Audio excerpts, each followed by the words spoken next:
Luar biasa dahsyat ya, puji Tuhan. Yes ya.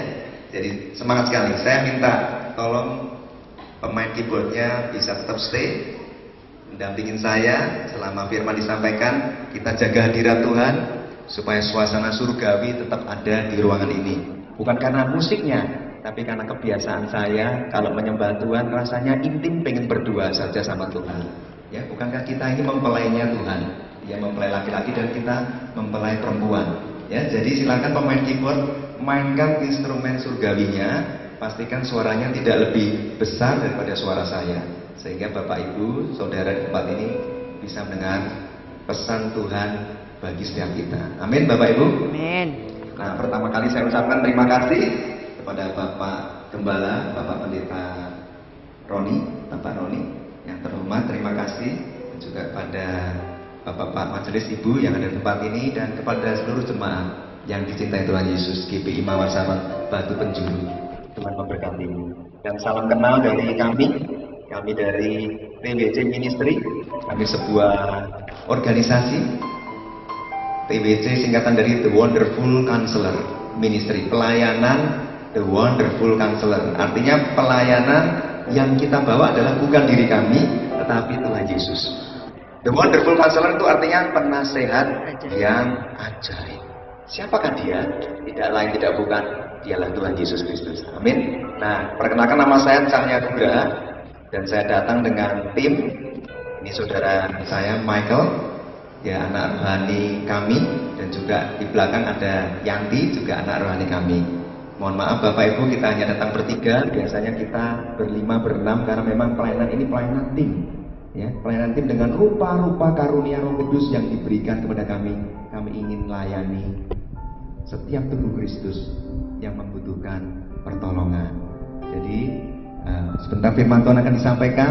Kita janjian dulu ya Bapak Ibu. Saya kalau menyampaikan firman Tuhan seringkali tanpa persiapan. Jadi tiba-tiba Roh Kudus bisa berbicara dan menyampaikan isi hatinya. Jadi kalau saya suka kadang diem, itu bukan berarti bingung, tapi saya sedang menunggu apa yang selanjutnya mau disampaikan. Ya, ini memang kurang biasa, tapi mari kita coba dengarkan suara Tuhan bagi setiap kita di tempat ini. Siap Bapak Ibu? Saya undang kita pakai berdiri, karena Tuhan menaruh di hati saya untuk kita membaca firman Tuhan dari Yohanes pasal yang ke-15, ayat yang pertama sampai dengan ayat yang ke-8. Pokok anggur yang benar. Kita berdiri karena kita menghormati firman Tuhan. Yang tertulis ini adalah Dia yang hidup. Seringkali kita bertanya, aku nggak bisa mendengar suara Tuhan.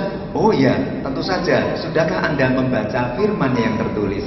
Kalau kita pengen dengar suara Tuhan, tidak usah bingung-bingung caranya. Intim dengan Tuhan, bergaul karib dengannya. Taruh firman ini di hatimu dan di mulutmu untuk diperkatakan. Maka kita akan memperkatakan firman ini. Saya bacakan ayat pertama, Bapak Ibu Saudara nanti ayat yang genap sampai ke-8. Sudah ketemu semua Bapak Ibu? Amin, puji Tuhan. Saya mulai ya. Pokok anggur yang benar. Akulah pokok anggur yang benar, dan Bapakkulah pengusahanya.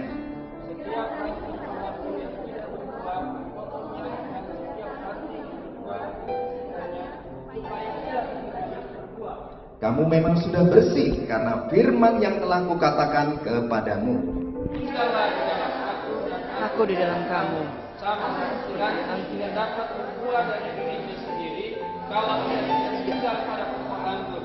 Demikian juga kamu tidak berbuah jikalau kamu tidak tinggal di dalam aku. Akulah pokok anggur dan kamulah ranting-rantingnya. Barang siapa tinggal di dalam aku dan aku di dalam dia, ia berbuah banyak. Sebab di luar aku kamu tidak dapat berbuat apa-apa. Barang siapa tidak tinggal di dalam aku, ia dibuang keluar seperti ranting dan menjadi. Kemudian dikumpulkan orang dan dicampakkan ke dalam api lalu dibakar. Jikalau kamu tinggal di dalam aku dan firmanku tinggal di dalam kamu, mintalah apa saja yang kamu kehendaki dan kamu akan menerimanya.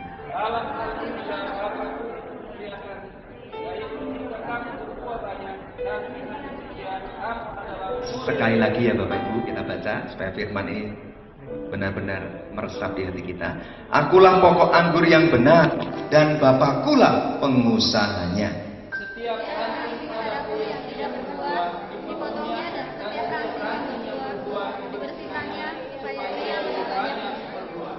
Kamu memang sudah bersih karena firman yang telah kukatakan kepadamu. Tinggallah di dalam aku dan aku di dalam kamu, sama seperti ranting tidak dapat berbuah daripada dirinya sendiri. Kalau ia tidak tinggal pada pokok anggur, demikian juga kamu tidak berbuah jika kamu tidak tinggal di dalam aku.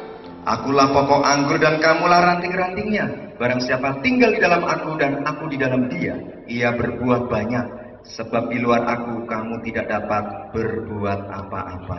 Barang siapa tidak tinggal di dalam aku, dia buang keluar dari menjadi kering. Kemudian dikumpulkan orang dan dicampakkan ke dalam api lalu dibakar. Jikalau kamu tinggal di dalam aku dan firmanku tinggal di dalam kamu, mintalah apa saja yang kamu kehendaki dan kamu akan menerimanya. Dalam hal ini dapat masuk kemudian, yaitu jika kamu berbuat banyak dan kemudian masuk dalam kering. Amin. Makasih Bapak Ibu, silakan duduk. Ketika tadi saya sampai di tempat ini, saya bersama Michael dan Yanti tadi dalam perjalanan, saya menikmati perjalanan yang berliku-liku. Tadi dibawa masuk pada jalan-jalan yang memang sempit, mulai sebuah spiritual journey buat saya. Dan ketika saya datang, saya merasakan hadirat Tuhan di tempat ini. Amin, Bapak Ibu. Amin. Saya yang tidak setiap minggu ada di tempat ini, saya merasakan sungguh Tuhan ada di sini. Saya berharap Bapak Ibu juga merasakannya. Berapa banyak Bapak Ibu yang tadi begitu masuk ruang ini dan duduk sudah merasakan ada damai dan sukacita Tuhan? Coba lambaikan tangan. Oh, puji Tuhan. Nanti yang belum melambaikan tangan, jangan khawatir, karena Tuhan akan menjamahmu dan memberikan damai yang belum pernah kau rasakan. Amin. Amin. Nah, yang lebih menarik lagi nih Bapak Ibu, ketika saya menyembah Tuhan tadi, saya merasakan hadirat Tuhan ada bersama kita. Tiba-tiba saya suka iseng Bapak Ibu.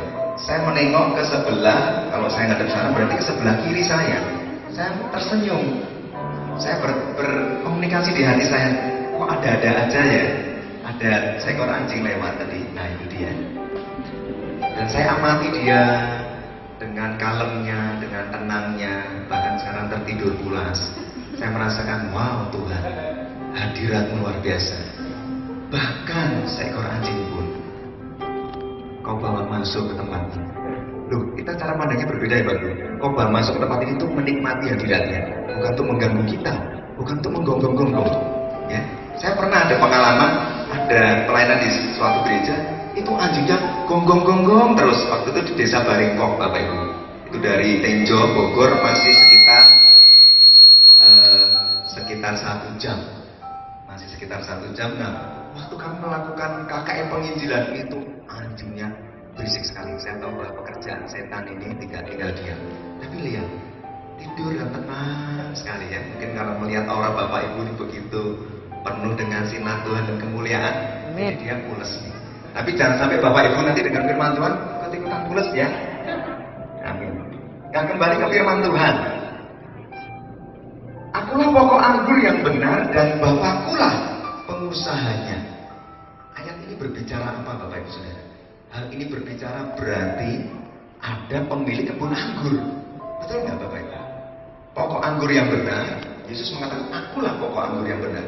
Bapakkulah yang mengusahakan supaya pohon-pohon anggur tadi berbuah banyak. Berarti jangan hanya melihat pohon anggurnya. Siapa pemilik kebun anggur itu? Lebih besar lagi yang kita lihat kan. Siapa Bapak Ibu? Tuhan Yesus. Bapa, Tuhan sama ya, sebab Bapa dan Tuhan satu. Bapa dan Yesus satu. Nah, ayat pertama sudah memberitahu kepada kita bahwa siapakah pemilik hidup kita ini? Siapa pemilik hidup kita ini? Siapa yang memiliki hidup Bapak Ibu Saudara? Tuhan Yesus. Jadi kalau Tuhan Yesus yang memiliki hidupmu Bapak Ibu Saudara, harusnya ketika kita sedang menjalani hidup ini, kita ditimpa masalah, kita dibawa dalam kekhawatiran hidup, kita juga punya ketakutan akan masa depan, kita khawatir akan suami kita, istri kita, anak-anak kita, ekonomi kita, pekerjaan kita, usaha kita. Seharusnya kalau kita menyadari bahwa pemilik kebun anggur itu bukan cuma pohon kebun, itu adalah Tuhan Yesus, Bapa di surga, dan Dia pengusahanya. Harusnya kita tinggal tetap dan tenang, sebab kita akan dibiarkan berbuah banyak bagi kerajaan. Amin Bapak Ibu. Amin. Jadi kalau kita mendapatkan pewahyuan rema yang baru ini dalam hidup kita, semestinya mulai pagi hari ini kita mulai dapat berkata dalam hati kita, Tuhan, Engkaulah yang mengatur hidupku, Engkau yang mengontrol penuh hidupku, kendali hidupku ini 100% ada di tangan-Mu ya Tuhan. Saat ini kalau aku khawatir, ku serahkan khawatirku kepadamu ya Tuhan. Sebab firman-Nya berkata, serahkanlah segala khawatirmu kepadamu, sebab aku yang memelihara hidupmu. Nah kalau kita dikendalikan oleh rasa khawatir, melebihi kita punya iman percaya kepada Tuhan. Siapa yang mengendalikan hidup kita Bapak Ibu? Rasa khawatir kita yang lebih besar daripada iman percaya kita kepada Tuhan. Tapi kita seringkali logikanya lebih kuat daripada iman, dan kita bisa berargumentasi. Oh Bapak Pendeta ngomongnya enak, tapi saya mengalaminya berat Pak. Oh bukankah iman itu adalah dasar dari segala sesuatu yang tidak kita lihat? Betul nggak Bapak Ibu? Kalau kita sudah dikasih bukti, baru kita percaya dan melangkah, baru kita bersyukur. Wah, kita menjadi anak-anak yang gampangan. Tuhan mengatakan aku mencari anak-anak yang kudidik menjadi anak-anak yang sejati, bukan anak-anak yang gampangan. Artinya anak-anak gampangan dikit-dikit gampang mengeluh, gampang mudah putus asa. Tuhan akan bangkitkan dari seorang anak-anaknya menjadi levelnya sahabatnya, menjadi levelnya prajuritnya. Ini yang dinantikan Tuhan. Adakah prajurit-prajurit Kristus tempat ini di Army of God? Amin Bapak Ibu. Tidak cukup banyak, oh Tuhan aku udah percaya Engkau, aku ini anakmu. Naik level Bapak Ibu, jadikan Tuhan lebih dekat lagi. Kita menjadi sahabat seperti Daud, bergaul karib siang dan malam merenungkan firman. Setelah bergaul karib, kita akan mengerti panggilan Tuhan atas setiap hidup kita. Kita dipanggil untuk berperang bersama Tuhan. Untuk apa Bapak Ibu? Berperang. Bukan berarti nanti ikut-ikutan perang jihad. Bukan Bapak Ibu. Perang kita adalah berdoa. Peperangan rohani. Berdoa terhadap apa? Berdoa terhadap Lukas 19 ayat 10. Sebab anak manusia datang ke bumi ini untuk mencari dan menyelamatkan yang terhilang.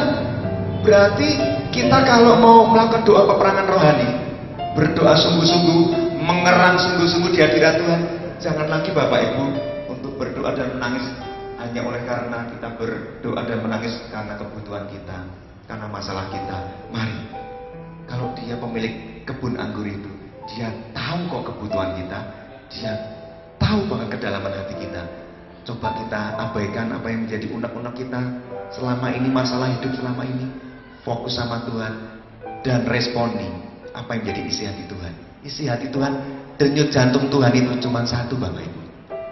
Kursi-kursi kosong ini segera dipenuhi dengan air matamu Bapak Ibu Saudara. Anda berdoa berlutut dan mengerang, Tuhan, aku rindu kursi-kursi yang sudah disiapkan oleh Bapak Gembala, oleh Bapak Ibu Saudara juga menyiapkan kursi-kursi ini untuk dipenuhi oleh jiwa-jiwa yang membutuhkan pertolongan Tuhan. Amin Bapak Ibu. Tugas siapa itu? Tugas kita semua Bapak Ibu. Bukan tugas Bapak Pendeta. Bukan juga tugas orang-orang yang sepertinya fasih lidah dan pintar berbicara. Tapi semua kita dipanggil untuk berperang bersama Tuhan. Untuk memerangi setiap roh-roh yang membelenggu. Itu bisa ada di keluarga kita yang masih detik ini sulit untuk percaya akan Yesus Tuhan sebagai juru selamat dan Tuhan pribadinya. Mungkin juga kita sedang berperang akan tetangga kita sebelah kanan kiri, sebelah kanan kita ini. Mari kita berseru, Tuhan, selamatkanlah jiwa mereka Tuhan. Karena kalau kita tahu Bapak Ibu bahwa keselamatan hanya ada di dalam nama Tuhan Yesus Kristus, tidak ada di bawah kolong langit ini nama lain selain nama Tuhan Yesus yang diberikan jalan keselamatan dan hidup. Kita sudah tahu kebenaran, tetapi kita dengan sengaja cuek, dengan sengaja kita mengabaikan itu. Padahal kita tahu ujungnya kalau mereka tidak kenal Tuhan adalah binasa, api neraka.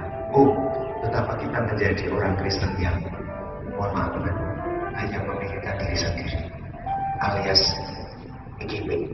Memang gue pikirin yang penting gue selamat. Mari Bapak Ibu, kalau kita ini tahu bahwa hidupku milikmu Tuhan, Engkau kebun anggurnya, dan Dia mau mengusahakan segala sesuatu dalam hidup kita ini. Dikatakan nanti di ayat selanjutnya, kita baca ya. Setiap ranting padaku yang tidak berbuah, dipotongnya. Nah, saya berhenti di ayat 2a ini. Kita tahu bahwa kitalah ini ranting-rantingnya yang melekat pada pokok anggur, pada pohon anggurnya. Karena kita berada di dalam kebun anggurnya. Yang memiliki hidup ini, yang memiliki kebun anggur ini adalah Tuhan. Tuhan mengatakan apa? Setiap ranting yang tidak berbuah akan apa Bapak Ibu? Wah, belum kompak. Ranting yang tidak berbuah akan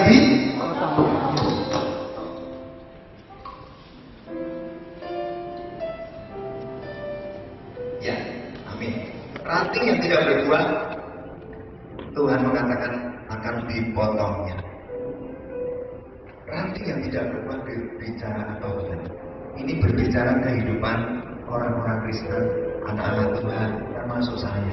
Tuhan mengatakan kalau aku tidak melihat buah, aku akan memotongnya, karena tidak berguna bagi kerajaannya. Apa maksudnya berbuah? Untuk banyak buah itu tidak berbuah, dipotong oleh Tuhan.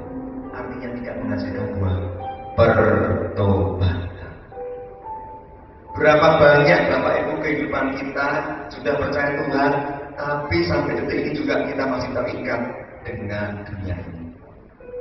Segala keinginan dunia ini, keinginan mata, keangkuhan dunia ini, kita mencintai dunia lebih dari kita mencintai Bapa. Yesus mengatakan kalau kamu mencintai dunia, kasih Bapa tidak ada di dalam diri. Jadi kalau kita di dalam hidup ini masih juga terbelenggu, jatuh bangun di dalam dosa yang sama. Ya, saya katakan dosa yang sama.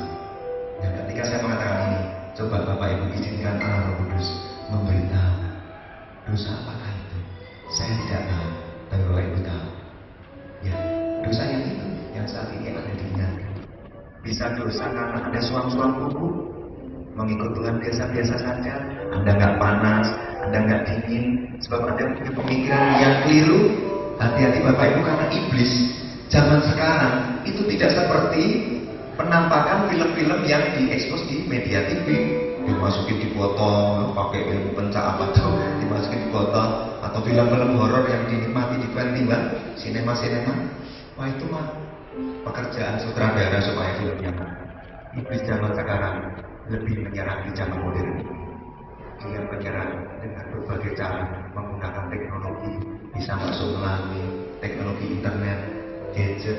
Kita mencintai gadget daripada mencintai Tuhan, membuat kita suam-suam kuku, gak bisa berdoa lagi. Kita jarang baca firman, kita jarang saat teduh, menganggap saat teduh menjadi hal yang biasa. Udahlah cukup 5 menit aja. Bahkan membaca Alkitab ini dijadikan sarana menidurkan diri. Artinya kalau mau tidur cepat itu buka firman aja, nanti baca, tiba-tiba beberapa ayat kita bisa terlelap menyembah Tuhan di dalam roh. Nah, ya, Bapak Ibu, mungkin kita pengalaman ya. Nah, Tuhan menegur, kalau kamu mengasihiku harusnya anakku, kamu mencintai firman ini, kamu membacanya dengan perasaan menggebu-gebu. Di sini saya lihat ada anak muda.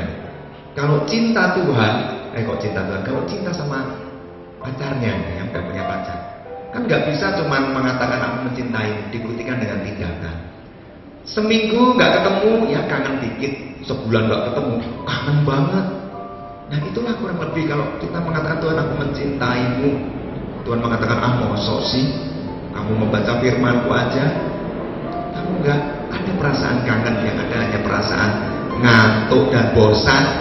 Adapun dilakukan karena ditegur sama Bapak Gembala, ditegur dan diingatkan sama Bapak pemimpin rohani di atas kita misalnya, sehingga kita terpaksa lakukan. Coba Bapak Ibu, kalau kita sungguh-sungguh menghargai cinta kasih Tuhan, Dia rela mati di kayu salib, mosok kita biarkan cinta kasihnya hanya serendah itu di hidup kita ini? Mari Bapak Ibu, Tuhan katakan, kalau kamu nggak berbuah pertobatan, anakku, aku potong. Karena kita bisa melihat pohon itu berbuah, dan setiap pohon yang tidak berbuah itu akan dipotong, akan ditebang sampai ke akar-akarnya, dan akan dicampakkan ke dalam lautan api. Tuhan mengatakan, pohon yang tidak berbuah ditebang dan dicampakkan ke dalam lautan api. Jangan sampai kita tidak mengalami buah pertobatan. Pertobatan itu berbicara kalau Tuhan menegur, jangan keraskan hatimu. Bertobat itu setiap hari, lahir baru satu kali. Jangan bingung Bapak Ibu ya. Jadi jangan diintimidasi setan. Iblis itu bapak pendusta. Dia juga bisa pakai firman untuk menipu kita. Makanya anak-anak Tuhan kalau jarang saat teduh, kita bisa dibodohi setan. Setan pakai firman, kita nggak ngerti apa-apa. Loh, kok bisa Pak firman dipakai setan? Bisa Bapak Ibu. Buktinya apa? Ketika Tuhan Yesus dibawa di padang gurun, dia berpuasa 40 hari 40 malam, dia tidak makan, dia tidak minum. Laparlah Yesus, hauslah Yesus. Iblis datang untuk mencobai. Pencobaannya ada 3 kali. Dan salah satu pencobaannya Iblis mengatakan apa? Ada tertulis, jikalau engkau anak Allah, jatuhkanlah dirimu dari bumbungan bait suci ini, maka Bapakmu akan mengirimkan malaikatnya untuk menatang engkau. Betapa kurang ajarnya Iblis. Tuhan saja dicobai dengan firman-Nya, tapi Tuhan lebih berkuasa. Meskipun fisiknya lemah, dia punya otoritas. Kan dia katakan, ada tertulis, jangan mencobai Tuhan Allah. Pergi engkau setan dari hidupmu. Luar biasa Bapak Ibu. Apalagi kita Bapak Ibu, Tuhan sudah mengajarkan anak-anak Tuhan, bangkit, mari penuhi hidupmu dengan firman. Karena kalau kita kaya dengan firman Tuhan yang tertulis ini logos, nanti ketika hidupmu dipenuhi oleh Roh Kudus, jangan heran Bapak Ibu, perbendaharaan firman yang tertulis alias logos di dalam pikiran dan dalam hatimu akan diubahkan menjadi rema oleh Roh Kudus. Rema itu apa? Spoken words from God. Perkataan Allah yang diucapkan. Siapa yang mengucapkannya? Roh Kudus di dalam hatimu. Berapa banyak Bapak Ibu di sini yang sudah dipenuhi Roh Kudus, angkat tangan? Kalau belum mengerti ya berarti angkat tangan ya. Oke, nanti setelah firman selesai kita sama-sama minta ya supaya kita dipenuhi Roh Kudus. Penting sekali. Karena ini janji Bapa. Sebagai orang Kristen Bapak Ibu, tidak cukup hanya menerima janji keselamatan. Kita semua sekarang ada di tempat ini sudah menerima janji keselamatannya. Yes, haleluya, amin. Sudah terima dengan cuma-cuma. Itu anugerah yang terindah dalam hidup ini ya. Tetapi ada janji kedua, Bapa yang diberikan buat anak-anaknya. Jangan ketinggalan Bapak Ibu. Saya sudah menerimanya. Saya rindu Bapak Ibu juga menerimanya. Apakah itu? Roh Kudus, Roh penolong, Roh penghibur. Nah makanya Bapak Ibu kalau sudah dipenuhi Roh Kudus, Roh penolong dan Roh penghibur itu, saya yakin Bapak Ibu, ketika Bapak Ibu berjalan di dalam lembah kekelaman, dalam badai kehidupan, Bapak Ibu bisa nyanyi dengan gagah berani. Bukan terbang tinggi bagai raja wali, ya kan? Dan melayang tinggi dalam kemuliaannya, bisa. Tapi coba kalau kita hidupnya belum dipenuhi Roh Kudus, Roh Kudus belum tinggal bersama hidup kita, kita nyanyinya sakitnya tuh di sini Bapak Ibu ya, padahal udah nggak Tuhan. Kalau ditanya, kamu agamanya apa? Nggak percaya mau lihat KTP saya? Ya, beda Bapak Ibu resto. Jadi nantikan Bapak Ibu, janji yang terindah kedua yang Bapak janjikan adalah Roh Kudusnya. Maka dia berkata demikian kepada murid-muridnya, nantikan aku ya di loteng Yerusalem. Itu penampakan Tuhan Yesus sebelum dia pergi ke surga. Aku akan datang kembali untuk memberikan janji Bapa kepada. Janji itu tidak hanya buat rasul-rasulnya zaman kisah para rasul, tidak hanya buat rasul-rasul zaman dahulu. Terus kita menganggap itu kan hanya dongeng sejarah, mana mungkin janji itu diberikan. Nanti Bapak Ibu akan diberikan kepada kita, karena Tuhan yang berjanji bahwa Dia tidak akan meninggalkan kita yatim piatu. Itu artinya apa? Ya karena Dia akan menyertai kita. Saat ini kita sering berkata, Tuhan ada di mana sih? Gua nggak bisa melihat. Dia nggak di mana-mana Bapak Ibu. Bahkan saat ini Dia sudah duduk di sebelah kananmu, sedang memelukmu, tapi kita nggak bisa merasakannya. Bahkan Dia sudah tinggal di hatimu, bersamamu. Ketika firman disampaikan, Roh Kudus berkata-kata terus di hatimu, terus menimbulkan iman, membangkitkan rohmu untuk menyala-nyala. Itu pekerjaannya. Dia nggak ada di mana-mana. Jadi kita jangan lagi selalu merasa Tuhan jauh. Enggak Bapak Ibu, Tuhan dekat, karena Dia sudah tinggal di hatimu. Cuman kita nggak bisa mendengar. Dia sudah berbicara ketika kita menangis, Tuhan kenapa masalah ini nggak pernah satu dari hidupku, suamiku ini Tuhan, kok nggak cukup puas, satu aja kok nggak cukup, kok ada 2, 3 di sana Tuhan. Istriku ini Tuhan, aduh, kok kalau marah kok lebih serem dari ya apa ya nggak bilang juga ya. Apalagi anakku itu nggak bertobat Tuhan, yang merokok makin banyak Tuhan. Dulu janjinya mau bertobat, sekarang merokok sebungkus sehari, sekarang udah 10 bungkus, udah sampai minum judi Tuhan.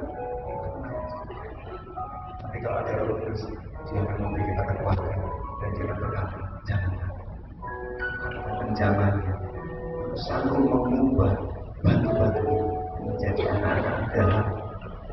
Kita bisa dikuatkan oleh Roh Kudus. Itu penting sekali. Makanya kita nanti harus perhatikan ini. Nah, kembali ke firman. Barang siapa tidak berbuah akan dipotong. Jadi Bapak Ibu, hasilkan buah sesuai dengan pertobatanmu dan pertobatanku. Saya juga bertobat Bapak Ibu. Saya tidak manusia yang sempurna. Tuhan bisa ingatkan saya, oh kamu sombong, oh kamu tinggi hati, oh kamu bla bla bla. Saya katakan, Tuhan, bentuklah aku seperti yang Kau mau. Sebab Engkaulah tunjunganku tanah liatnya. Terserah Tuhan. Saya mengatakan, Tuhan, kalau hidupku ini gak berkenan hari ini, remukkan saja Tuhan hari ini, bentuk aku. Mungkin hari ini Tuhan ingin bentuk saya jadi Mas Bunga, tapi Tuhan lihat banyak kerikilnya. Kalau dilanjutkan malah nggak jadi Mas Bunga yang indah. Yang Bapak Ibu ngerti ya, kalau seorang penjunan itu ya, itu tanah liat itu kan pakai alat yang diputer, terus tanah liatnya dibentuk, tangannya belok dikit, nanti bentuknya apa gitu. Itu kalau ada sedikit kerikil, nanti ketika dipanasin itu jadi pas, nggak jadi pecah. Nah, seperti itu di tangan penjunan kita. Tuhan, hari ini kalau aku gagal di hadapanmu, karena aku ternyata masih suam-suamku, aku masih belum bisa melepaskan pengampunan kepada saudara ya Tuhan, itu berat banget. Dengar namanya aja aku udah marah, maunya enak banget Tuhan. Apalagi itu namanya mengampuni dia. Maaf Tuhan, aku belum bisa. Kita harus berseru, Tuhan, beri aku kekuatan. Allah Roh Kudus mampukan aku melepaskan pengampunan itu.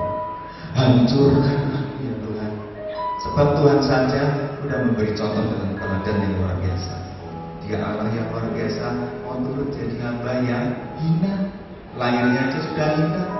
Kita lahir aja minimal di rumah. Beliau lahir di kandang domba, kandang bed Bapak Ibu. Dibungkusnya pakai kain lampin lagi, kita udah, waduh keren ya, beda banget.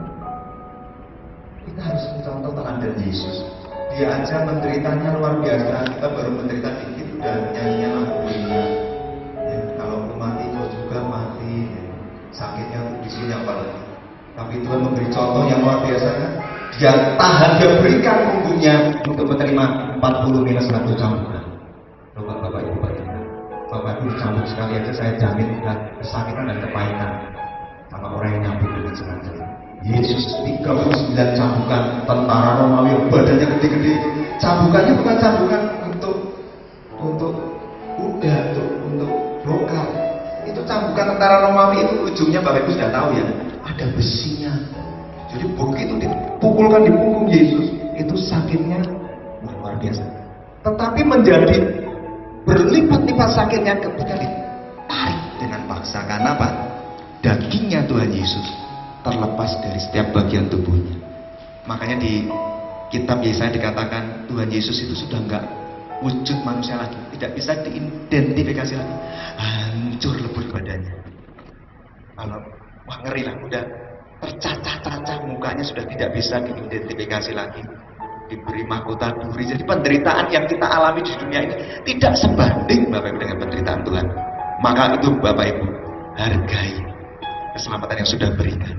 Dan ketika Tuhan berbicara pagi hari ini, anakku, hasilkanlah buah sesuai dengan pertobatanmu. Itu artinya supaya aku tidak suatu hari ini dengan terpaksa, dengan sedih hati, aku memotong rantingnya. Amin Bapak Ibu. Kita harus meresponi pertobatan ini Bapak Ibu. Jangan sampai tidak. Karena iblis bisa menipu kita yang mengatakan demikian. Kan sudah percaya Tuhan Yesus. Udah. Hidup mah biasa-biasa aja, nggak usah terlalu fanatik, nggak usah terlalu radikal, biasa-biasa aja lagi. Ngapain sih kamu terlalu sok suci? Hati-hati Bapak Ibu. Karena Tuhan mengatakan di Wahyu 3 Orang yang suam-suam kuku, nggak panas, nggak dingin, akan dimuntahkan sama Tuhan. Berarti apa? Tuhan lihat kita.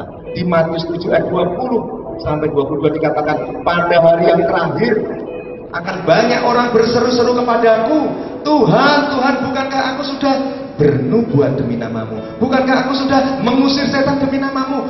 Bukankah aku sudah menumpangkan tanganku dan orang sakit itu sembuh demi namamu? Tapi Tuhan berkata apa? Enyahlah kamu semua, para pembuat kejahatan. Waduh, sedih hati dan hancur hati banget. Siapakah mereka yang berseru-seru nanti di akhir zaman itu? Seperti dikatakan di Matius 7. Coba Bapak Ibu renungkan. Bisakah orang bernubuat di dalam nama Yesus kalau dia bukan anak-anak Tuhan, bukan hamba-hamba Tuhan, bukan pemimpin-pemimpin Tuhan, termasuk saya?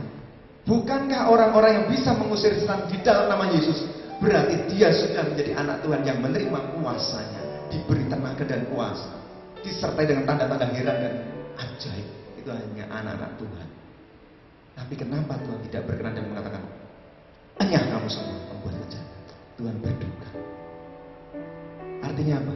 Tuhan menuntut, kerjakanlah keselamatanmu hai anak, jangan puas diri. Terus kerjakanlah keselamatanmu dengan takut dan gentar. Karena iblis terus siap menampil kita ini, terus siap menggocol hidup anak-anak Tuhan yang enggak dekat dengan Tuhan ini, menjadi target empuknya iblis. Saya beritahu Bapak Ibu, ini rahasianya iblis saya bocorin di sini. Dia paling nggak seneng nih kalau saya khotbah begini. Karena kalau khotbah yang enteng-enteng, yang gampang-gampang, yang Bapak Ibu seneng dengerinya, itu menina bubukan kita. Tapi saya mau buka rahasia iblis di tempat ini. Iblis tahu Bapak Ibu, dia pengennya supaya setiap kita ini dibodohi, dijadikan anak-anak gampangan yang percaya bahwa udahlah, sekali selamat pasti selamat. Oh iya, kalau Anda kerjakan keselamatan dengan takut dan gentar akan Tuhan. Dan ketika Tuhan datang menjumpai engkau, mencapai garis finish dan menerima mahkota kebenaran dan kemuliaan, bukan engkau jatuh di dalam dosa, kemudian Tuhan menerimamu. Hati-hati Bapak Ibu. Kita harus belajar dari firman ini lebih dalam dan izinkan Roh Kudus terus menguatkan kita, memberitahu kita untuk jangan suam-suam kuku. Nah, anak-anak Tuhan yang suam-suam kuku ini targetnya iblis. Kenapa? Karena setengah hatinya diberikan sama Tuhan, setengah hatinya lagi diberikan sama setan. Artinya diberikan kepada berhala, kepada dunia ini. Dan ini targetnya, seperti Yudas Iskariot. Makanya ranting yang tidak berbuah ini gambaran rantingnya Yudas. Nah ini ada ranting Bapak Ibu. Ini saya nggak mau patahkan, tapi ditempelin lalat. Tuh, Bapak Ibu. Berarti ranting ini kemungkinan ada sesuatu yang bau sehingga disukai. Sama Bapak Ibu. Kalau dalam hidup kita ini ada setengah hatinya, iblis tahu bahwa kita masih suka jatuh bangun dalam dosa, kompromi dalam dosa, tapi hari Minggu juga ya ke gereja. Angkat tangan nggak? Angkat tangan. Haleluya puji Tuhan, haleluya puji Tuhan. Tapi begitu sampai di rumah, ketemu istrinya, das. Kita nggak pernah tahu istri kita jadi korban amarah kita, ledakan emosi kita. Tuh, haleluyanya kemana Bapak Ibu? Kita harus bertobat sungguh-sungguh. Kalau enggak, seperti Yudas, akan dirasuki setan 100%. Hati-hati Bapak Ibu, Yudas itu adalah murid Tuhan. Seperti kita semua murid Tuhan. Benar Bapak Ibu? Yudas itu satu di antara 12 murid Yesus. Siapa yang memilih Yudas Bapak Ibu? Yesus kan. Loh kok akhirnya Yudas mengkhianati dia sendiri? Kok akhirnya Yudas mengkhianati Tuhan Yesus? Menjual Tuhan Yesus? Apakah Tuhan Yesus salah pilih? Ya enggak dong. Masa Tuhan salah pilih murid yang ujungnya mengkhianati dia? Tidak. Tapi Yudas itu punya hatinya memang separuhnya cinta akan uang. Nah, saya sudah mulai masuk akar cinta ya. Akar cinta itu banyak akan dunia ini. Tapi berbicara Yudas, akar cintanya uang. Iblis tahu Yudas itu sama duit itu seneng banget. Makanya dia jual Yesus. Makanya dia datang kepada para pemuka agama, para ahli-ahli Taurat, imam-imam besar pada saat itu. Dia bilang, kalau aku serahkan Tuhan, serahkan Yesus, kamu mau kasih aku berapa? Makanya terjadi transaksi, Yesus dijual 30 keping perak. Terus dia mau belikan untuk hasil korupsinya, mungkin untuk beli sebidang tanah, hasil korupsinya ya. Di Kisah Para Rasul 1 dikatakan Yudas membeli tanah dari hasil kejahatannya. Yesus tahu nggak? Tahu banget Bapak Ibu. Diingatkan berkali-kali sama Yesus supaya bertobat. Tetapi memilih bertobat nggak Yudas? Tidak. Buktinya apa? Ketika di Last Supper, di perjamuan terakhir Tuhan Yesus, dia memimpin perjamuan malam yang terakhirnya karena dia akan disesat, dia akan disalibkan. Murid yang paling disayangi Tuhan siapa namanya? Dia bersender di baunya Tuhan, tapi Petrus ngasih kode sama Yohanes. Yohanes panggilannya apa? Yoyo apa nes ya? Masa Yohanes kan kayaknya kurang enak ya. Nes, tanya dong sama Tuhan, siapa nanti yang menyerahkan Tuhan? Nah, ditanya sama Yohanes, Tuhan jawabnya apa? Mau tahu jawabannya gitu ya. Nanti setelah aku mengambil roti ini dan ku celupkan di dalam anggur ini dan ku berikan kepadanya, dialah yang menyerahkan aku. Kurang jelas apa Bapak Ibu? Coba kalau kita Yudas, bayangin Bapak Ibu ya, 12 orang, kalau kita Yudas, terus ada yang nanya, Tuhan nanti yang menyerahkan kamu siapa sih yang mengkhianati kamu itu? Karena Tuhan udah ngasih tahu, di antara kamu ada yang akan menyerahkan aku. Nah, maka ditanya sama muridnya. Nah, Tuhan udah jawabnya jelas banget tuh. Harusnya kalau kita disindir dengan jelas begitu, bertobat nggak Bapak Ibu? Langsung harusnya apa reaksinya?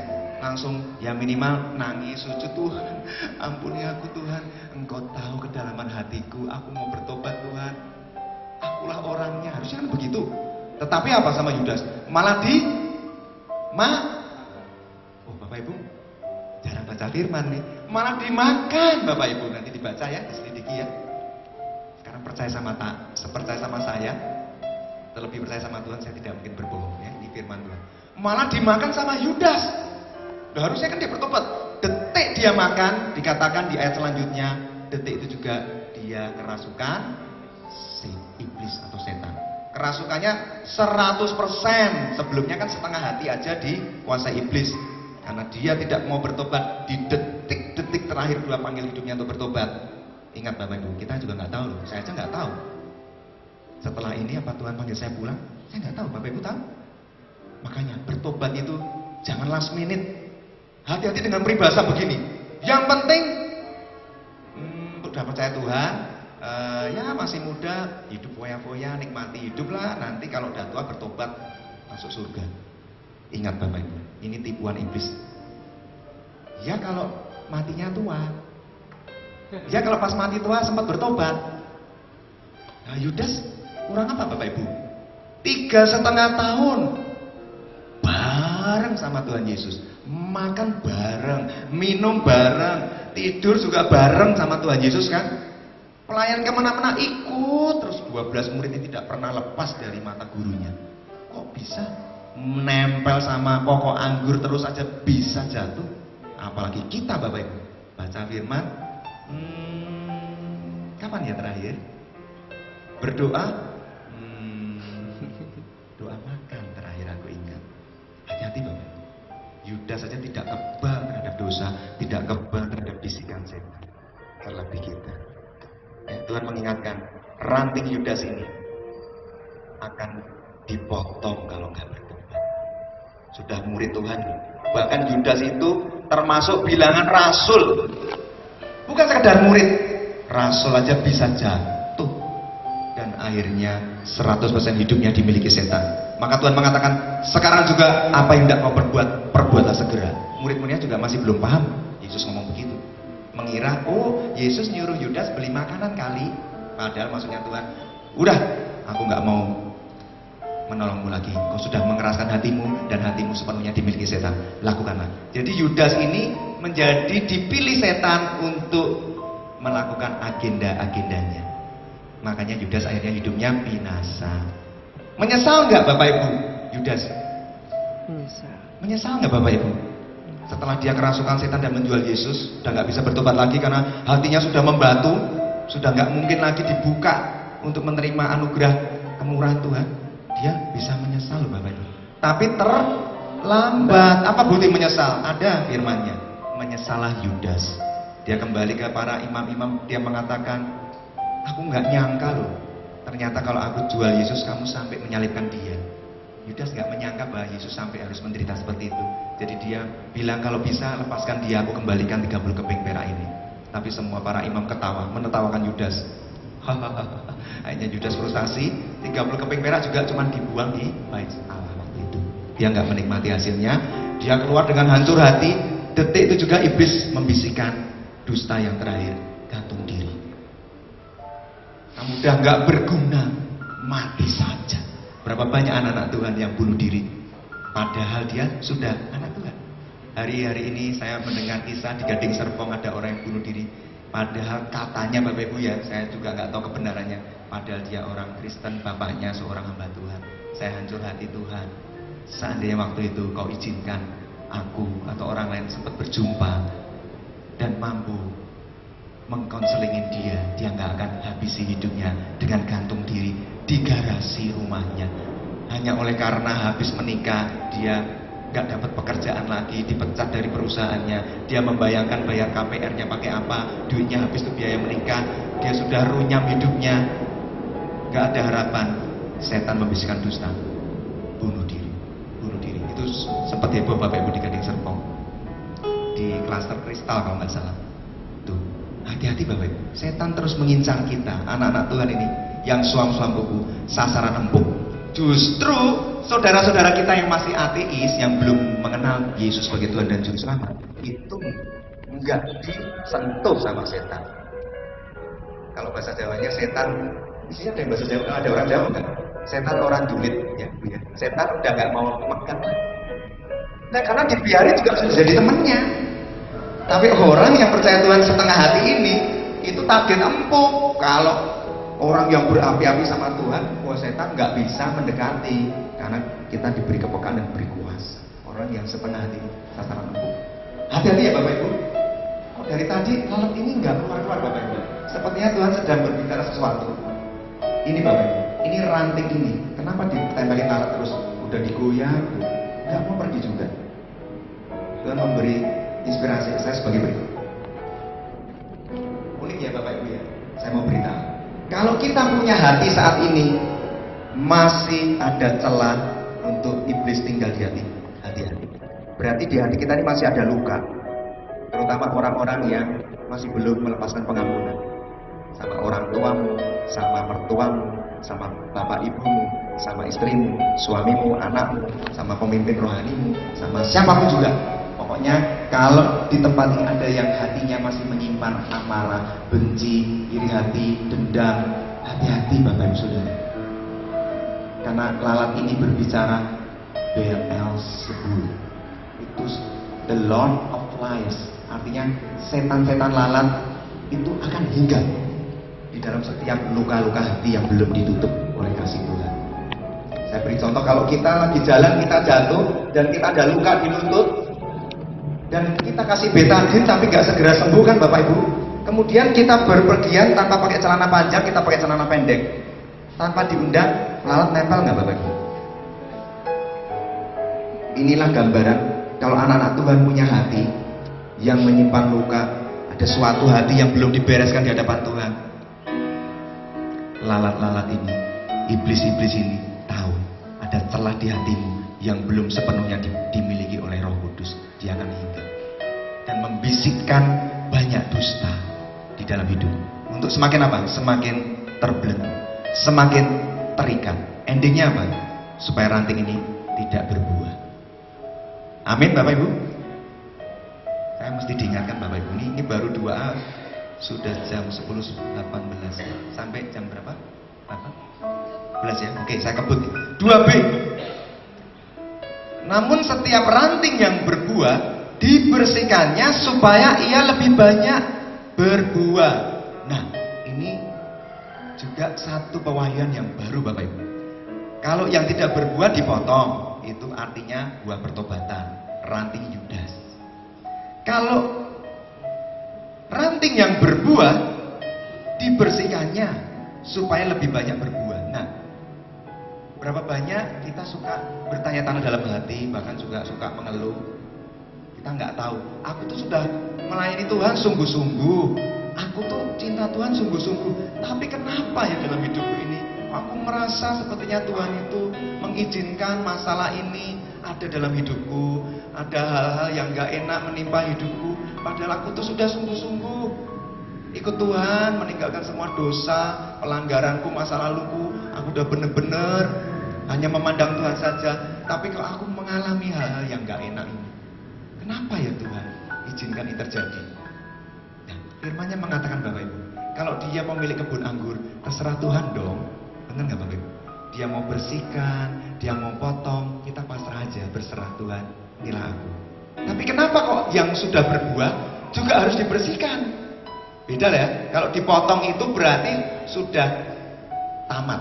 Sekali dipotong, ya sudah, nggak mungkin ranting itu tumbuh. Kalau dibersihkan, itu misalnya dilihat, oh ini sudah ada buah anggurnya, oh ranting ini dipangkas lagi beberapa sisinya, dengan harapan apa? Makin banyak berbuah. Nah, saya juga sedikit melakukan riset. Kenapa kok digambarkan pohon anggur? Jadi begini Bapak Ibu, para petani anggur itu, ya mesti cari musim yang dingin baru bisa bercocok tanam anggur ya. Itu ternyata memang kalau mau anggurnya buahnya lebat dan buahnya manis kualitas super, itu memang banyak ranting-ranting yang akan dipangkas sama petani ini. Karena memang ketika ranting yang berbuah itu dipangkas, akan menghasilkan banyak buah lagi. Nah inilah kehidupan kita Bapak Ibu. Jadi ketika kita mengalami pemangkasan Allah dalam hidup kita, jangan komplain Bapak Ibu. Jangan mengeluh, jangan mengatakan Tuhan kau ada di mana? Kenapa kau tinggalkan aku? Tidak, dia tidak meninggalkan. Maksud Tuhan memangkas kita ini adalah supaya kita lebih banyak menghasilkan buah bagi kerajaannya. Tapi aku belum bisa mengerti sekarang. Ya, nanti Roh Kudus akan memberitahu apa yang dipangkas ini. Ini suatu peringatan buat kita. Jadi ada dua Bapak Ibu. Saya nggak ngerti kenapa jadi favorit banget ini rantingnya. Jadi ngeblank nih. Sampai di mana? Pemangkasan Tuhan, Bapak Ibu. Pemangkasan Tuhan ini Tuhan izinkan terjadi dalam hidup kita ini supaya kita lebih banyak berbuah bagi Tuhan. Ya. Nah, pemangkasan ini Tuhan izinkan salah satunya adalah Tuhan seperti mengingatkan kita. Misalnya, kita hidup dalam keluarga yang baik-baik, semua melayani Tuhan. Tiba-tiba pernah dengar ya kisahnya ya. Mohon maaf kalau ini yang saya sampaikan juga ternyata Bapak Ibu alami. Tapi hanya saya memberi contoh aja. Maksudnya pemangkasan kita berbuah tapi dipangkas ini apa? Itu seperti peringatan Tuhan. Seperti alarmnya Tuhan mengingatkan kita bahwa hidupku ini di tanganmu ya Tuhan. Itu ada satu kisah, satu keluarga yang semuanya melayani Tuhan dengan sungguh-sungguh. Tiba-tiba salah satu anaknya diizinkan Tuhan untuk pulang ke rumah untuk meninggal. Dan kita berseru Tuhan, kenapa kau panggil dia? Kenapa enggak kau panggil aku? Kenapa kau panggil aku? Karena aku udah melayani Tuhan. Ada Bapak Ibu peristiwa seperti itu. Kita pernah dengar ya, orangnya saleh, orangnya baik, cinta Tuhan, jauh dari hidupnya itu najis bibir nggak ada, perkataan dan tindakannya sama. Tapi Tuhan izinkan hal yang baik menurut dia diambil sama Tuhan. Kita belum bisa mengerti, orang tersebut belum bisa mengerti. Tapi ternyata Tuhan mau beri yang terbaik. Amin Bapak Ibu. Jadi tujuan pemangkasan Tuhan ini yang berbuah dibersihkan supaya menghasilkan lebih banyak buah, untuk mengingatkan kita bahwa hidup kita ini sepenuhnya di tangan Tuhan. Kalau pohon anggur tadi itu rantingnya dipotong, padahal dia berbuah, kalau dia bisa ngomong, dia pasti akan komplain dan marah. Kamu tuh kok kebangetan toh, hai petani. Bukan kamu udah menghasilkan buah. Kenapa kamu gunting kamu sakit? Tahu nggak sih? Tuhan sakit. Kok kamu potong aku sakit Tuhan? Bukankah aku sudah ada buah Tuhan? Tidakkah cukup buah ini buat engkau Tuhan? Jangan potong aku Tuhan. Seperti itu gambaran kita ya, ketika kita sedang mengalami pemangkasan Tuhan, rasanya nggak enak. Tapi percaya Tuhan, percayalah Bapak Ibu, bahwa Tuhan menjanjikan menanggung supaya dari hidup akan kuhasilkan buah yang lebih banyak lagi buat kerajaan. Supaya hal yang baik dalam hidupku itu kugantikan dengan hal yang terbaik buat hidup. Amin Bapak Ibu. Amin. Tuhan menjadikan yang terbaik. Kita jangan puas hanya dapat yang baik. Kalau Tuhan bilang yang the best akan kuberikan, kita harus katakan aku siap Tuhan. Tapi kalau siap, ya diproses Tuhan, jangan kecewa, jangan mengeluh, jangan juga menjadi jauh dari Tuhan. Jadi dibersihkan di sini bukan seperti kita mencuci piring, ya. Yang berbuah dibersihkan. arti dibersihkan bukan seperti piring kotor yang dibersihkan, tapi arti dibersihkan adalah dipangkas, dipotong sama Tuhan. Ranting-ranting yang gak berguna itu dipotong. Aplikasi lain, contoh yang lain misalnya seperti ini Bapak Ibu. Ketika ada seseorang yang dipakai Tuhan dengan luar biasa, Tuhan menunjukkan penyertaan dalam hidup orang tersebut juga luar biasa. Tapi suatu ketika Tuhan lihat ada sisi dari hatinya yang belum beres di depan Tuhan. Misalnya dia masih pelit dalam hidupnya. Di dalam hal memberi dia masih sulit sekali untuk memberi buat Tuhan dan pekerjaannya. Tuhan tahu hal itu melekat karena Tuhan mengatakan kalau kamu mau mengikut aku, jual harta. Artinya apa? Bicara kemelekatan Bapak Ibu. Bukan beneran dijual rumahnya terus gak punya apa-apa, enggak, berbicara hati. Nah, Tuhan akan pangkas itu hati yang menurut Tuhan tidak sesuai dengan kehendak. Pangkas itu. Prosesnya gimana? Ya mungkin gak enak Bapak Ibu. Mungkin Tuhan izinkan dia berbicara secara langsung, jualah motor persembahan bukan Tuhan. Misalnya, jual apa lagi, bawa ke rumah. Tuhan berbicara. Semakin kita bandel, semakin kita seperti Yunus, dia akan berbicara makin keras lagi. Dan dijewer telinganya karena memang dia mengasihi Tuhan. Karena siapa aku kasih, dia susah, dia mengajar, ku tegur, relakan hatimu dan bertobatlah karena dia mengasihi kita. Amin Bapak Ibu. Karena dia nggak mau menjadikan kita anak-anak gampangan. Kita juga punya anak ya, Bapak Ibu saya di sini yang bawa anak. Anak kita kan dididik dengan sebuah kedisiplinan Bapak Ibu ya. Nggak mungkin anak minta apa-apa diberi. Mama minta es krim, kasih. Padahal batuk. Nanti pilek, kasih. Permen, kasih es krim. Itu juga pasti akan mengajar. Demikian Bapak di surga. Kita ini anak-anaknya. Pasti disayang Tuhan yang akan mengajar kita. Amin. Nah itu tadi yang 2B. Supaya ia lebih banyak berbuat. Yang ketiga, kamu memang sudah bersih karena firman yang telah kukatakan kepadamu. Sini ada contoh. Kamu memang sudah bersih karena firman yang telah kukatakan kepadamu. Tuhan mau berbicara apa ini? Kok mengatakan kamu sudah bersih karena firman yang telah kukatakan kepadamu? Ternyata Bapak Ibu, bersihnya kita, bersihnya hati kita ini, itu tidak bergantung dari berapa banyak pengetahuan kita akan firman. Dan tidak bergantung pengalaman kita mengikut Tuhan. Kalau Tuhan mengatakan kamu memang sudah bersih, itu karena firman yang Dia katakan atas hidup kita. Artinya apa? Kita dibersihkan oleh rema. Ingat Bapak Ibu tadi rema apa? Spoken words program. Perkataan firman yang diucapkan Allah. Sama seperti ketika Tuhan menciptakan dunia ini. Sama seperti ketika Tuhan mengusir setan, dia memperkatakan firman. Nah ini, rema inilah yang membuat kita bersih Bapak Ibu hidupnya. Makanya Bapak Ibu harus hidupnya dekat sama Tuhan. Saat teduhnya harus berkualitas. Seperti seorang yang merindukan mempelainya datang. Kualitasnya harus seperti itu. Sehingga firman yang dibaca akan menghasilkan rema oleh karena Roh Kudus yang mengurapi. Amin Bapak Ibu.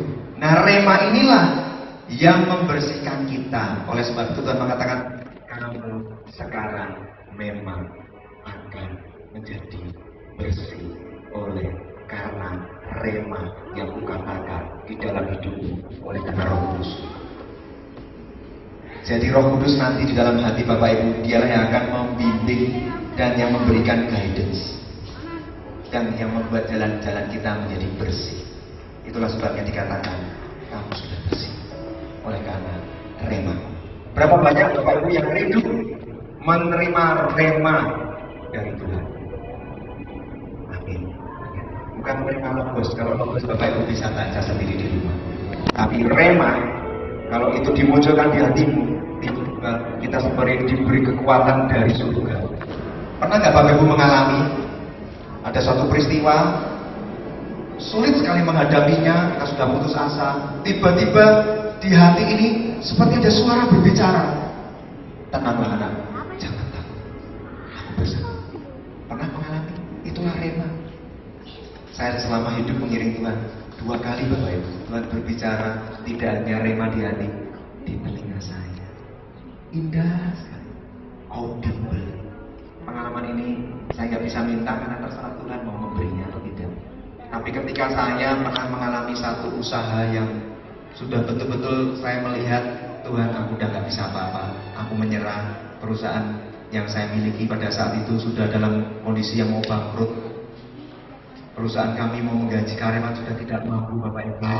Tiap bulan sudah minus ratusan juta. Belum ditambah hutang-hutang oleh supplier yang belum kami bayar. Saya sudah menyerah. Tapi saya masih berpikir mengandalkan kekuatan saya dan kekuatan manusia. Saya merasa saya orang pintar, Tuhan. Saya kan lahir dari keluarga yang miskin. Kalau saya bisa berhasil karena saya nih Tuhan yang pintar. Saya biasanya kalau omset perusahaan turun, saya segera antisipasi dengan cara-cara saya, biasanya pulih, naik. Tapi kali itu Tuhan izinkan 7 bulan minus Bapak Ibu. Bayangkan tiap bulan minusnya kurang lebih bisa 300-400 juta pada saat itu. 7 bulan saya menangis, Tuhan, bagaimana Tuhan, mau bayar pakai apa lagi? Karyawan gak mungkin dipecat Tuhan. Bagaimana Tuhan? Ketika saya menyerah dan mengatakan di dalam hadiratnya, ketika saya menyembah Tuhan, Tuhan berbicara di telinga saya, ini audible sekali, dia katakan demikian. Pas itu bulan November tahun 2002 atau 2001, Tuhan berbicara demikian. Jangan takut. Di tahun ini juga aku akan pulihkan usaha dan aku akan surplus. Saya kaget banget. Loh, saya itu lagi menyembah Tuhan, suaranya kencang, lagi menyanyi dengan derai air mata karena saya hancur hati. Tuhan, aku udah bingung. Sebelah istri saya, sebelah jemaat lain karena waktu itu sedang di gereja. Loh, saya, kamu ngomong ya Tuhan?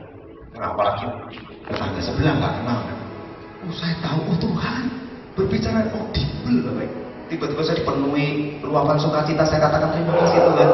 Kalau Tuhan berbicara itu, kita tuh seperti berjumpa dengan yang nggak bisa dibayangkan.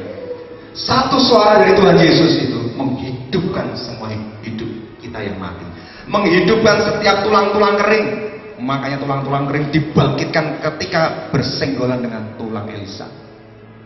Berapa banyak tulang-tulang kering kita di tempat ini, berapa banyak roh kita yang sedang ada, yang tidak menyala-nyala ini akan dijamah oleh satu kata Tuhan saja dalam hidup. Kalau engkau izinkan dia berbicara satu kata saja dalam hidupmu, seperti Lazarus, Tuhan berkata, Lazarus keluar, yang mati bangkit. Berapa banyak Bapak Ibu di sini yang mengalami kematian? Berapa banyak sedang mengalami kematian? Kematian rohani, oleh karena masalah memimpin, kekhawatiran hidup memimpin. Berapa banyak? Tuhan akan katakan, datanglah kepada aku memberi kelegaan terpasang. Amin Bapak Ibu. Amin. Tadi ayat keberapa Bapak Ibu ya? Keempat ya.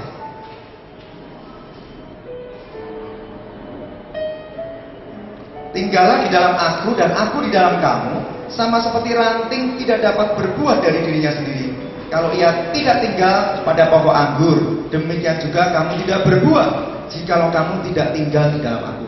Ya, saya percepat. Arti kata tinggalnya adalah abide, menempel. Ini berarti berbicara apa? Kita mendekat senantiasa setiap hari kepada Tuhan. Berarti kita harus rajin apa? Mencari hadirat Tuhan. Jangan kita berdoa hanya cari tangannya, karena kita berdoa dengan daftar yang begitu panjang. Tuhan, berkatilah pekerjaanku, berkatilah usahaku, berkatilah anak-anakku, lindungilah dia Tuhan, kirimkanlah pasukan malaikatmu. Banyak daftar permintaan, tapi biarlah kita berdoa sungguh seperti yang Roh ingin kita doa. Tidak lain, tidak bukan berdoa bagi jiwa-jiwa yang terhilang.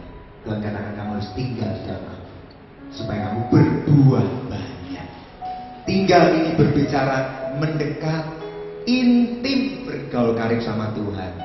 Karena detik setan tahu bahwa kita sudah mulai tidak tinggal di dalam pokok anggur yang benar. Kita sudah mulai keluar dari kebun anggurnya Tuhan. Iblis segera mengirimkan pasukannya karena dia juga menjelajah, mencari mangsanya yang dapat ditelan dan dibinasakan. Iblis bapak pendusta. Dia selalu mencuri, membunuh, dan membinasakan. Kalau saat ini ada anak Tuhan yang sedang masuk dalam fase dicuri damai sejahteranya dan sukacitanya, jangan izinkan dia berkelanjutan hingga membunuh harapan. Seolah-olah kita punya Tuhan, Allah yang hidup itu menjadi Allah yang mati. Tuhan gak berbicara, masalahmu semakin besar. Hati-hati, setan begitu luar biasa, membisikkan banyak dusta di telinga anak-anak Tuhan di akhir-akhir ini. Sebab waktunya sudah sangat singkat, Tuhan sudah mau segera datang.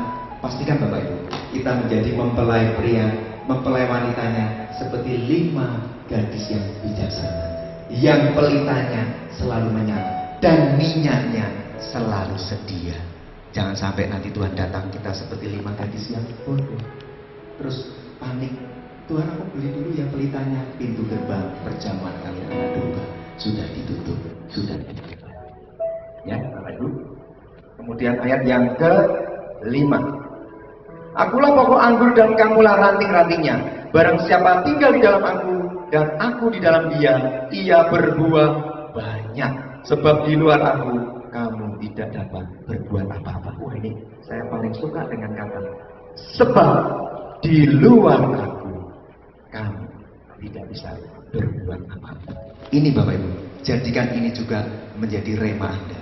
Oleh sebab itu kalau Anda merasa, kenapa ya? Kok usahaku belum dibangkitkan Tuhan? Kenapa ya? Hidup rumah tanggaku belum dipulihkan? Kenapa ya? Pekerjaanku sampai sekarang belum mendapatkan promosi dari Tuhan? Kenapa ya? Pelayananku belum mendapatkan promosi dari Tuhan?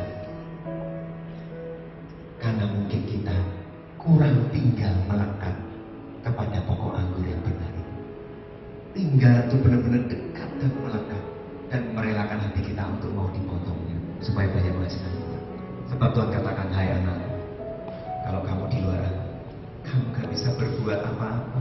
Kita harus sadar Bapak Ibu Saudara, berapa banyak kita mengandalkan kekuatan kita dan mengandalkan referensi orang. Kita mengandalkan seseorang yang kita anggap dia mampu menolong. Tapi Tuhan katakan, di luar aku, you are nothing. Waktu saya baca ini, saya menangis, saya katakan, Tuhan, saya hancur hati. Ya Tuhan, aku manusia berdosa. Aku seringkali sombong dan mengandalkan kekuatanku dan mengandalkan hartaku, mengandalkan ketenaranku, padahal harta yang kumiliki 100% milikmu. Kalau aku hanya diminta Tuhan untuk mengembalikan 10% dari haknya Tuhan, kenapa aku masih sulit ya Tuhan? Ajar aku taat. Bapak Ibu, saya juga diproses Tuhan. Dulu yang namanya perpuluhan Bapak Ibu, ini mohon maaf ya, ini Tuhan tiba-tiba menyuruh saya berbicara seperti ini. Tidak ada pesan apapun dari Bapak Gembala ya. Ini benar-benar dari hati saya. Tuhan yang tiba-tiba nyuruh ngomong seperti ini. Tapi contohnya saya, dulu saya orang yang tidak taat. Benar, saya melayani Tuhan, tapi dalam hal perpuluhan saya tidak taat. Bahkan saya punya persepsi sendiri. Yang penting kan 10%, terserah saya dong. Saya mau kasih si A, saya mau kasih panti asuhan B, yayasan D. Dijawab kan, udah kaya.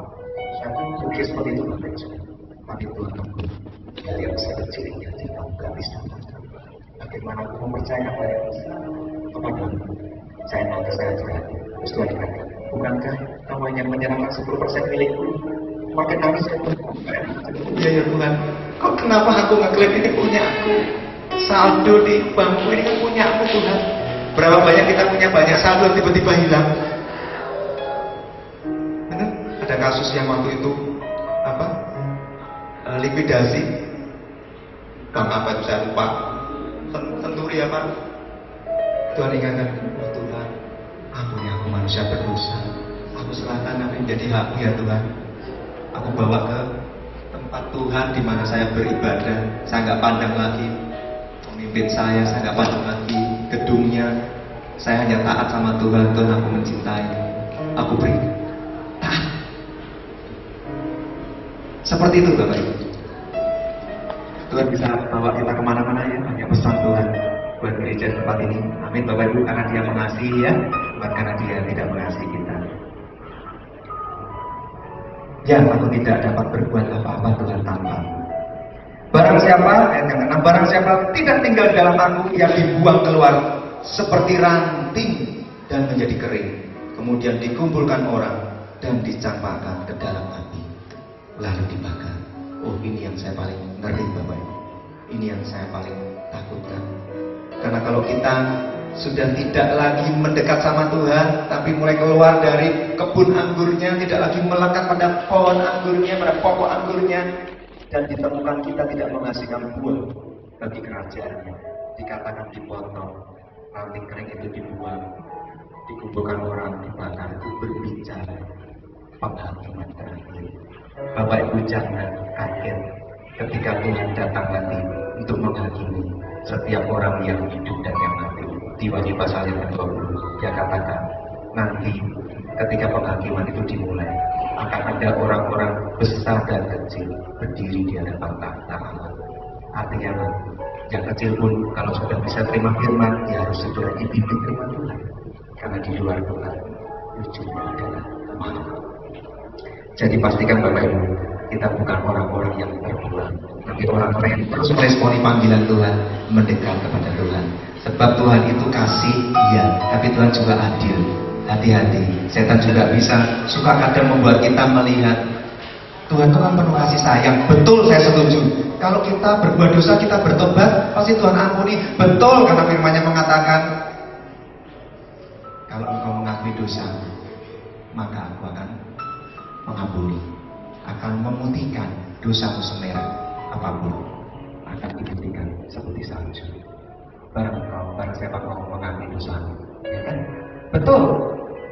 Tetapi ingat Bapak Ibu, kalau kita dengan sengaja jatuh bangun di dosa yang sama, firman-Nya juga berkata, kalau engkau sudah mengetahui tentang kebenaran, tapi engkau masih juga berbuat dosa, maka di dalam hidup tidak ada kebenaran, maka tidak ada korban untuk menghapus dosa itu.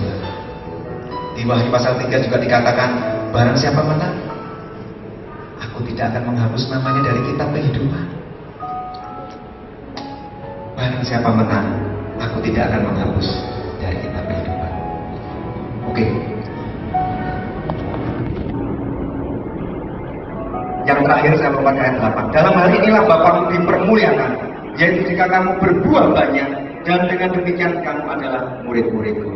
Mari Bapak Ibu, saya undang Bapak Ibu sebagai berdiri. Kita adalah murid-murid Tuhan Yesus. Amin. Kita harus banyak menghasilkan buah bagi kerajaannya. Tapi sebelum banyak menghasilkan buah apa itu? Pertama harus berikan buah pertobatan bagi Tuhan Yesus untuk dirimu sendiri dulu, untuk pengampunan dosamu hari ini. Gak usah pandang kanan kiri, gak usah malu. Sebab firman Tuhan mengatakan, barang siapa engkau malu mengakui aku di hadapan manusia, aku akan juga malu mengakuimu di hadapan Bapa dan di hadapan para malaikatnya. Ketika nanti Bapak Ibu mendengar suara Tuhan berbicara, Allah Roh Kudus akan berbicara di dalam setiap hati Bapak Ibu Saudara. Relakan hatimu. Ketika ada panggilan untuk bertobat, Bapak Ibu responi. Ini kesempatan saya percaya tidak akan datang lebih dari satu kali. Bapak Ibu responi. Kalau kita bisa bertobat sekarang, mengakui segala kesalahan kita, dosa kita di hadapannya, kita menjadi anak-anak yang disayangi Tuhan. Amin Bapak Ibu.